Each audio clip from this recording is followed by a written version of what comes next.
Iran ইসরায়েলের যুদ্ধ ক্রমশ জটিল পর্যায়ে পৌঁছে যাচ্ছে। একদিকে চায়না এবং রাশিয়া প্রত্যক্ষভাবে ইরানকে সাপোর্ট করেছে, বলেছে যে ইরানের পারমাণবিক এক্সপেরিমেন্ট চালানোর তাদের অধিকার রয়েছে।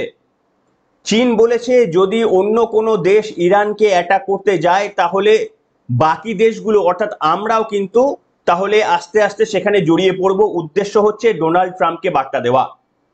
কিন্তু এই পর্যায়ে আমি চীনের বক্তব্য তো নিশ্চিতভাবে শোনাবো, তবে আজকে যে অদ্ভুত স্টোরিটা আপনাদের সামনে শোনাবো আপনারা লিখে বলবেন, জানিয়ে বলবেন যে এইটা আপনি কোথাও জেনেছিলেন কিনা, আগে জানতেন কিনা।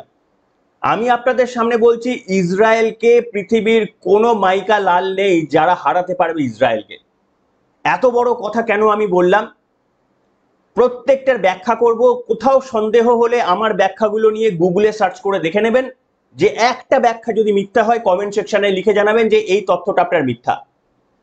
ইসরায়েলকে হারানোর ক্ষমতা বিশ্বের কোনো শক্তির নেই, এমনকি বিশ্বের সম্মিলিত শক্তিও যদি ইসরায়েলের বিপক্ষে চলে যায়, তাও ওই একটা ছোট্ট দেশ যেটা কার্যত একটা ধরুন পশ্চিমবঙ্গের থেকেও ছোট, এই রকম একটা দেশ গোটা পৃথিবী হারাতে পারবে না তাকে। আমি এইটা আপনাদের সামনে আজকে ব্যাখ্যা করব, আর আপনারাও চমকে যাবেন। তাহলে বুঝতে পারবেন আপনারা এই যে ইরান ইসরায়েলের কনফ্লিক্টটা ঠিক কোন জায়গায় দাঁড়িয়ে রয়েছে। এটা এমন একটা জায়গায় থামাতে হবে, যদি না থামানো যায় তাহলে কতটা ভয়ঙ্কর বিপদ অপেক্ষা করছে শুধু ইসরায়েল বা ইরানের জন্য নয়, গোটা পৃথিবীবাসীর জন্য জানাবো। এই তথ্য আমি আপনাদের সামনে জানাবো। নমস্কার, welcome to simple as ABC. আপনাদের সকলকে স্বাগত জানিয়ে শুরু করছি আজকের বিশেষ বিশেষ খবর। একটাই অনুরোধ, যদি মনে করেন এই তথ্যটা প্রথম শুনলেন তাহলে নিশ্চিতভাবে একটা লাইক, একটা কমেন্ট, যারা সাবস্ক্রাইব করেননি সাবস্ক্রাইব করে আমাদের পাশে থাকবেন। দেখুন, আমি আপনাদের সামনে চীনের একটা বক্তব্য শোনাবো। চীনের বক্তব্যটা শুনে দেখুন, তারা বলছে যে যদি ইরানকে কেউ আক্রমণ করে বা যদি অন্য কোনো দেশ এই ইরান ইসরায়েলের যুদ্ধের মধ্যে জড়িয়ে পড়ে তাহলে আমাদেরও অধিকার রয়েছে সেখানে জড়িয়ে পড়ার। অর্থাৎ তার বার্তা ছিল সম্ভবত ট্রাম্পের দিকে। মানে বুঝতে পারছেন যে ট্রাম্প যুদ্ধে জড়িয়ে পড়বে, আমেরিকা জড়িয়ে পড়বে, চীন জড়িয়ে পড়বে, রাশিয়া যুদ্ধে জড়িয়ে পড়বে, সমস্ত আরব কান্ট্রিগুলো যুদ্ধে জড়িয়ে পড়বে, নর্থ কোরিয়া যুদ্ধে জড়িয়ে পড়বে। তাহলে এটাকে তৃতীয় বিশ্বযুদ্ধ ছাড়া আর কি বলবেন। আমি ছোট্ট বক্তব্যটা শুনিয়ে শুরু করব, তবে আজকে যে মারাত্মক তথ্যটা আপনাদের সামনে দেব যে কেন আমি লিখেছি যে ইসরায়েলকে কেউ হারাতে পারবে না, পৃথিবীর কেউ হারাতে পারবে না, পৃথিবী হেরে যাবে কিন্তু ইসরায়েলকে হারাতে পারবে না, জানাবো। তার আগে এই বক্তব্যটা শুনে নিন চীনের একজন বিদেশ নীতির একজন একটা নীতি নির্ধারকের বক্তব্য শুনুন। Back against aggressors, and if the United States wants to join Israel to become an aggressor against Iran, well, history will eventually have its own verdict. If other countries want to join the fight on the side of Israel, I will urge them to stop that right away. And if, for example, other countries want to join the fight against Iran, you never want to exclude the possibility that other major countries want to fight together with Iran, because the war imposed on Iran is the unjustified war. It's a war of aggression. It's undeclared war. It's a surprise attack. শুনলেন, আমি ছোট করে শোনানোর চেষ্টা করলাম। এবার মূল পর্বে চলে আসি, যেটার জন্য আপনারা অপেক্ষা করছেন। দেখুন, আমি আপনাদের সামনে একটা জিনিস বলছি যে দেখুন, এই ইসরায়েল পরমাণু শক্তিধর দেশ না এইটা এখনো কেউ হলফ করে বলতে পারেনি। ভারত পরমাণু শক্তিধর দেশ সবাই জানে, পাকিস্তান পরমাণু শক্তিধর দেশ সবাই জানে, কিন্তু ইসরায়েল পরমাণু শক্তিধর দেশ না এটা কেউ জানে না, কনফার্ম করে বলতে পারবে না। সবাই সন্দেহ করে, আন্দাজ করে, কিন্তু কেউ কনফার্ম করে না যে ইসরায়েল পরমাণু শক্তিধর দেশ। কেন না, তারা প্রকাশ্যে বলেনি যে আমাদের হাতে নিউক্লিয়ার বোম রয়েছে। ভারত যেমন বলে দিয়েছে, পাকিস্তান বলে দিয়েছে, বা বিশ্বের অন্যান্য দেশ বলে দিয়েছে, ইসরায়েল কিন্তু বলেনি যে তারা পরমাণু শক্তিশালী দেশ। এটা তাদের স্ট্র্যাটেজি। আপনারা জানেন যে ইসরায়েল কবে পরমাণু অস্ত্র আবিষ্কার করেছিল? শুনলে হাসবেন। তারা করেছিল 1960 নাগাদ, যে সময় আমরা বোধহয় এক্সপেরিমেন্টও শুরু করিনি, সে সময় তাদের পরমাণু অস্ত্র তৈরি করা হয়ে গিয়েছিল। সেই সময় ইসরায়েলের একজন ওই যে পরমাণু কেন্দ্রে একজন টেকনিশিয়ান ছিলেন, যার নাম হচ্ছে মোর্দেচাই ভানুন। মর্দেচাই ভানুনু, সেই মর্দেচাই ভানুনু হঠাৎ করে তার বোধোদয় হয় যে এটা ঠিক হচ্ছে না পরমাণু অস্ত্র বানানো। পৃথিবীতে তখন অনেক অনেক দেশের কাছে পরমাণু অস্ত্র ছিল না। তো তিনি কি করেছিলেন, 1986 সালে না তিনি পালিয়ে গিয়েছিলেন। এই পরমাণু অস্ত্র তৈরির যে প্রকল্প ছিল সেটা যখন তৈরি হয়ে গিয়েছে সেটা তিনি ছেড়ে পালিয়ে গিয়েছিলেন। প্রথমে চলে গিয়েছিলেন ব্রিটেনে, তারপরে চলে গিয়েছিলেন ফ্রান্সে। এবং তিনি 60টা গোপন ছবি, কোথায় কোথায় কি কি পরমাণু অস্ত্র তৈরি করার পরিকল্পনা হয়েছে বা তৈরি হয়ে গিয়েছে, সেই গোপন 60টা ছবি তিনি প্রকাশ্যে দিয়ে দেন গোটা বিশ্বকে। তারপরেই ব্যাস একেবারে আলোড়ন পড়ে যায় যে কেউ জানতো না তার আগে যে ইসরায়েল গোপনে পরমাণু অস্ত্র বানাচ্ছে, কিন্তু এই ব্যক্তিটি তিনি জানিয়ে দেন। তারপরে এই ব্যক্তিটিকে ইটালি থেকে ইসরায়েলের গোয়েন্দা দপ্তর, গোয়েন্দা সংস্থা তারা গ্রেপ্তার করে তাদের লুকিয়ে ইসরায়েল থেকে নিয়ে চলে আসে। সম্ভবত এই ব্যক্তি সম্ভবত জীবিত হলেও হয়ে থাকতে পারেন, এবং সম্ভবত জীবিত তিনি, এবং তিনি এখনো জেলবন্দি ছিলেন। এখন আর জেলবন্দি নয়, তিনি এখন ইসরায়েলেই ঘুরে বেড়ান, কিন্তু তার বিদেশে যাবার তার কোনো পারমিশন নেই। এই ব্যক্তিটি প্রথম জানিয়ে দিয়েছিল যে ইসরায়েল পরমাণু অস্ত্র তৈরি করছে। এবার এই ব্যক্তিটি বলেছেন যে ইসরায়েলের হাতে শুধু একটা দুটো পরমাণু অস্ত্র নয়, ইসরায়েলের কাছে সেই সময় 1986 সালে বলেছিলেন ইসরায়েলের কাছে মোটামুটি 80 থেকে 90টা পরমাণু বোম রয়েছে, এই ব্যক্তি বলে দিয়েছিলেন।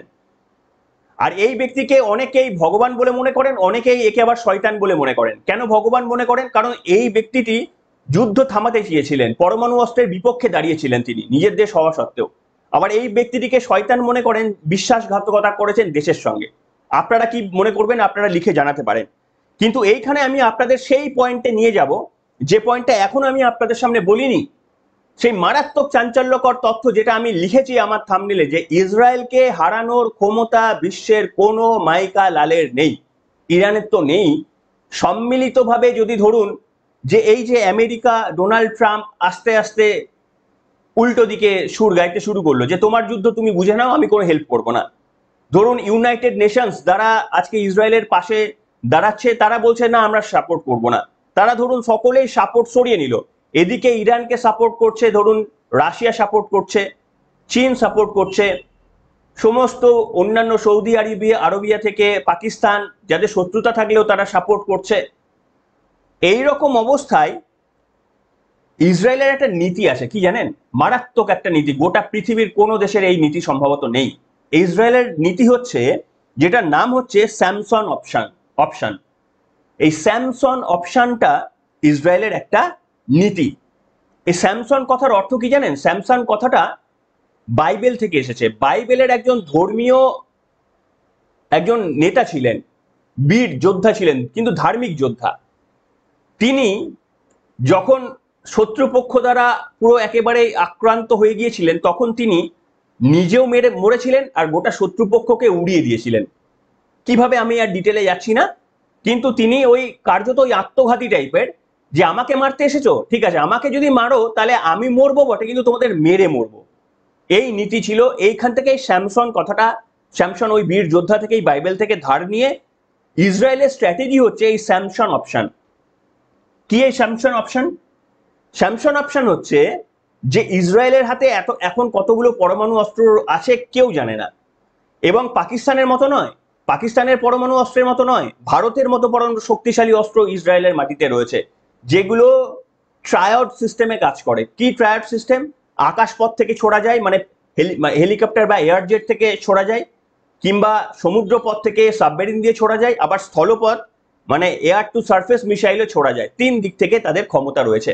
তারা বিশ্বের কিছু কিছু জায়গায়, যে যে জায়গাগুলোকে তারা শত্রু বলে মনে করে, এবং তারা মনে করে যদি এমন একটা দিন আমাদের সামনে আসে যে আমাদের বিরুদ্ধে সবাই এরকম একটা যদি ব্যবহার করতে শুরু করে, আমাদের সকলকেই যদি আমাদের যদি সকলেই ভিলেন বানিয়ে দেয় গোটা বিশ্ব, তাহলে সেই দিন হবে আমাদের শেষ দিন, সেই দিন হবে পৃথিবীর বড় বড় দেশের শেষ দিন, সেই দিন হবে সভ্যতার শেষ দিন।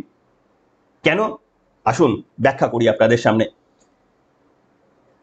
ইসরায়েলের একটা অস্ত্র রয়েছে যার নাম হচ্ছে জেরিকো 3 মিসাইলস। এই জেরিকো 3 মিসাইলের রেঞ্জ হচ্ছে 6000 কিলোমিটার। এগুলো কোন কোন পরমাণু অস্ত্র বহন করতে পারে, এগুলো কার কার দিকে তাক করা আছে জানেন? অলরেডি তাক করে বসানো রয়ে আছে দীর্ঘদিন ধরে, আজকে বলে নয়, এই কনফ্লিক্টের জন্য না, অনেক আগে থেকে। কোন কোন দেশের বিরুদ্ধে বসিয়ে রেখেছে জানেন? Tehran, Islamabad, Riyadh, Cairo, Istanbul. Tehran মানে বুঝতে পারছেন ইরানের রাজধানী, Islamabad Pakistan, Riyadh Saudi Arabia, Cairo মিশর, ইস্তানবুল তুর্কি।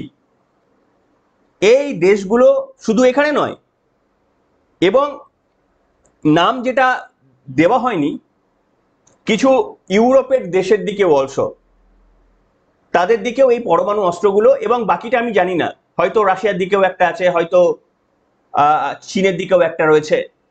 তারা যাদেরকে শত্রু বলে মনে করে তাদের দিক থেকে এরকম করে পরমাণু অস্ত্র সাজানো রয়ে গিয়েছে। কি করবে তারা?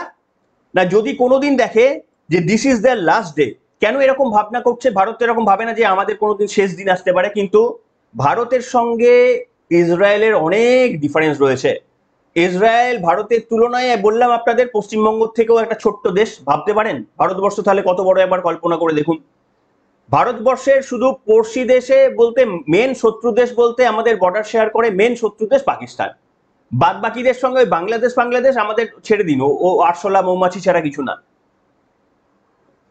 চীন আমাদের একটা থ্রেট, কিন্তু গোটা বাদ বাকি আমাদের আর থ্রেট সেই অর্থে কিছু নেই, কারণ আমাদের বাকিটা সাগর। আর শ্রীলঙ্কা আছে, মায়ানমার আছে, এরা আমাদের থ্রেট নয়। কিন্তু আপনি যদি ইসরায়েলের ম্যাপ দেখেন, এটা পুরো শত্রু দেশ পরিমণ্ডিত একটি দেশ। এইটুকু একটা ছোট্ট ক্ষুদ্র দেশ, শত্রু দেশ পরিমণ্ডিত একটা দেশ, তারা জানে, এবং সেই কারণে তারা অ্যাগ্রেসিভ। ভাবুন না যে তেহরানের সঙ্গে, মানে ইরানের সঙ্গে ইসরায়েলের কোনো বর্ডার শেয়ারিং নেই, তাহলে কোন একটা দেশ পরমাণু অস্ত্র তৈরি করছে বলে আমরা এত খেপে যাব কেন? আমরা তাদের পরমাণু অস্ত্র ধ্বংস করতে যাব কেন? ইসরায়েল জানে যে প্রথম কথা হচ্ছে তারা শত্রু পরিমণ্ডিত একটা দেশ, দ্বিতীয়ত হচ্ছে তারা ইহুদি, এবং তাদের আশপাশে যে দেশগুলো রয়ে গেছে সেগুলো মিডল ইস্ট, সেগুলো হচ্ছে সবগুলো ইসলামিক কান্ট্রি। কাজে এদের লক্ষ্য, এদের ঘোষিত নীতি হচ্ছে একে শেষ করা, ইহুদিদের শেষ করা, ম্যাপ থেকে মুছে ফেলা ইসরায়েলকে। আর সেই কারণেই ইসরায়েলের শেষ পদক্ষেপ হচ্ছে স্যামসন অপশন, বা অপশন স্যামসন। এই অপশন স্যামসন, যেদিন মিলিটারিরা বুঝতে পারবে যে আমাদের হার অবধারিত, we are going to B defeated, সেই দিন ওদের একটা লাল বাটন রয়েছে, যে বাটনে প্রেস করলে একই সময়ে অন্তত 10টি দেশে এয়ারক্রাফট থেকে, সাবমেরিন থেকে, কিংবা সারফেস টু এয়ার মিসাইল থেকে পারমাণবিক বোমগুলো যেমন পড়বে, তাদের নিজেদের দেশকে উড়িয়ে দেওয়া হবে। একই সঙ্গে প্ল্যান। এরকম নয় যে তারা সব দেশে ছুড়লো আর নিজেদের কিছু করলো না। At the same time they will destroy themself. তারা নিজেরা উড়ে যাবে এবং বাকি দেশগুলোকে উড়িয়ে দেবে। এবার আপনি একবার কল্পনা করে দেখুন যে তাদের হাতে এখনো পর্যন্ত জানা যেটা যাচ্ছে, আন্দাজ করা যাচ্ছে 90 থেকে 100টার কাছাকাছি পরমাণু অস্ত্র রয়েছে। একটা দেশ যদি 90 থেকে, ইসরায়েলকে শেষ করার জন্য, অন্তত ইসরায়েলকে পুরোপুরি ধ্বংস করার জন্য 4টে থেকে 5টা পরমাণু বোম ইজ এনাফ। তারা নিজেরা রেডি করে রেখে দিয়েছে যে 4 থেকে 5টা পরমাণু bomb, they will destroy themselves. কিন্তু তার আগে ওই লাল বাটনটা টিপে বাকি দেশগুলোকে they will confirm and destroy rest of the world. তাহলে এই 5টা বোমে যদি একটা ইসরায়েল খতম হয়ে যায়, বা 4টে বোমে একটা ইসরায়েল খতম হয়, তাহলে বাকি 95টা বোমে পৃথিবীর হাফ খতম হয়ে যাবে। এবং তার যে রেডিয়েশন বেরোবে, যারা অ্যাফেক্টেড হলো না তারা পর্যন্ত অ্যাফেক্টেড হয়ে যাবে। সভ্যতা ধ্বংস হওয়ার পথে চলে যাবে। হয়তো কোনো একটা দ্বীপ বেঁচে থাকলো, কোনো 4-5টা দেশ বেঁচে থাকলো, যেটা অনেক দূরে, যার সঙ্গে কোনো অন্য দেশের সঙ্গে, কোনো যে দেশে পরমাণু বোম ফেলা হয়েছে তার সঙ্গে কোনো বর্ডার শেয়ারিং নেই, তারা বেঁচে গেল, পাখি বেঁচে গেল, অর্ধেক প্রজাতি বিলুপ্ত হয়ে যাবে, সভ্যতা ডিস্ট্রয় হয়ে যাবে, গোটা পৃথিবী অন্ধকারাচ্ছন্ন হয়ে যাবে, পৃথিবীর কালো দিন এসে যাবে। All rest of the world, all they are aware about this option Samson, সবাই জানে। তাই এই যুদ্ধ খেলা, এই যুদ্ধ খেলাটা খেলার মধ্যেই রাখতে হবে। মাথায় রাখবেন, ইসরায়েল এইটুকু দেশ বলেই তারা এতটা অ্যাগ্রেসিভ। তারা জানে যে প্রত্যেকটা থ্রেট তাদের অস্তিত্বের সংকট। আর যদি এই ভুলটা করে ইরান, যদি ইরান তো একার পক্ষে, দেখুন ইরান আর ইসরায়েলের যদি মুখোমুখি যুদ্ধ হয়, ইরান এত বড় দেশ হয়ে কিচ্ছু করতে পারবে না, তারা হারাতে পারবে না ইসরায়েলকে। যদি হারাতে পারতো তাহলে এতদিনে তাদের পরমাণু বোম চলে আসতো। কিন্তু বাকি দেশগুলো যেহেতু সম্মিলিত হয়ে গেছে, তাই একটা রিস্ক রয়েছে। আর এই রিস্ক থেকেই এই ভয়ঙ্কর প্ল্যান। শুনেছেন কোনোদিন এই তথ্য? কি মনে হয় ফেক নিউজ? একবার গুগল করে দেখবেন স্যামসন, আমি বানান বলে দিচ্ছি, SAMSON, Samson option. Samson option দিয়ে যাবেন, গুগলে সার্চ করবেন, করে যাদের সন্দেহ রয়েছে একবার দেখে নেবেন। কোনো মিথ্যে নিউজ, মিথ্যে খবর আমাদের চ্যানেল থেকে পরিবেশিত হয় না। তবে হ্যাঁ, আমি যে সমস্ত তথ্য দিই সেগুলো কেউ স্বীকার করবে না। আপনাকে তো ইসরায়েল বলবে না, ইসরায়েলের তো ওয়েবসাইটে লেখা নেই যে আমার হচ্ছে এই স্যামসং অপশন রয়েছে এই। আমি যে তথ্য আপনাদের দিই সেটা হচ্ছে ঘোড়ার মুখের খবর, এবং সে তথ্য অনেক খড় কাঠ খড় পুড়িয়ে আপনাদের সামনে জোগাড় করি। কিন্তু তার বিনিময়ে কি বা পেতে পারি আপনাদের কাছ থেকে? আপনাদের সমর্থন। একটু অ্যাক্টিভলি সমর্থন যদি করেন, যদি পছন্দ হয়, তাহলে এই ধরনের আমাদের এফোর্টটা কিছুটা অন্তত মনে হয় যে আমাদের সফল। একটু কমেন্ট যদি করেন, একটু যদি শেয়ার করেন, একটু যদি রিচ বাড়ে, রিচ তো এমনি দেখছেন, যদি রিচ বাড়ে, ইউটিউবের কোন গাইডলাইনের কোথায় কি ফেসে আছি তো বলতে পারবো না, কিন্তু আপনাদের সমর্থন একমাত্র আমাদের আশা, তাই চালিয়ে নিয়ে যাচ্ছি। ডুবন্ত তরীর মতো কখনো নিচের মধ্যে চলে যায়, কখনো ভেসে উঠি, যা হোক করে চালিয়ে যাচ্ছি।